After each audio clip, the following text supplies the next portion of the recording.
Our starting point is again the latest round of inter-Korean talks. Representatives from both sides are sitting down for more working-level dialogue on the upcoming Winter Olympics. They're expected to work out the size of the visiting North Korean delegations. Let's go straight to our Ji Myung-kil at Seoul's Unification Ministry. Myung-kil, a lot of people want to know what's been agreed on so far. What can you tell us at this point? Hello, Daniel. The afternoon session is still underway at the House of Peace on the southern side of Panmunjeom. Now, during the morning session, the North said it will send a cheering squad of 230 people and would like to have them use the train to get into South Korea.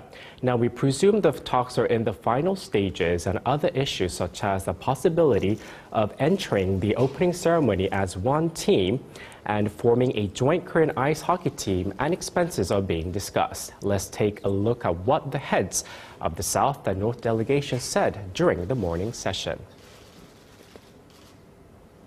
We hope the North's participation in the PyeongChang Winter Olympics and Paralympics will foster an Olympic of peace and hopefully be a chance to improve inter-Korean relations by bringing peace to the Korean peninsula.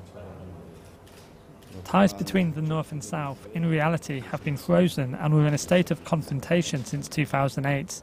I believe it is the Korean people's will that relations return to normality. The South delegation today is being led by Vice Minister Chun Il-sung, and the North three-member delegation is led by the Vice Chairman of North Korea's Committee for Inter-Korean Affairs, Chun Jong-soo. The South Korean government is reviewing how to transport and accommodate the North participants so that it doesn't violate the multi-layered sanctions on North Korea. Seoul has agreed to provide necessary support for the North delegation while they stay in PyeongChang. The two Koreas plan to discuss today's results with the International Olympic Committee on Saturday in Lausanne, Switzerland. And Myung-kil, going back to the joint ice hockey team, there were some voices of concern and understandably frustration.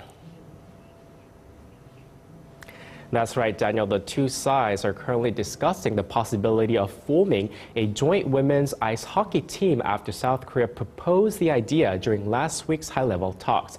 But there have been concerns that this could be unfair because South Korea wouldn't have enough time on the ice to play, and that this could weaken the team because North Korean players aren't at the same level as the South Koreans.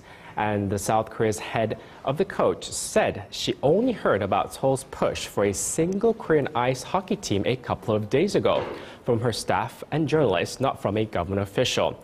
Adding to their controversy, a South Korean ice hockey fan has filed a petition at the National Human Rights Commission against Sports Minister Do Jong-hwan, who first brought up the idea. The fan said the government is robbing South Korean players of a once-in-a-lifetime opportunity to play in the Olympics. However, the minister has said that bringing in new players won't hurt the South Korean players because hockey involves a lot of substitutions and every player will get their turn on the ice. Back to you, Daniel.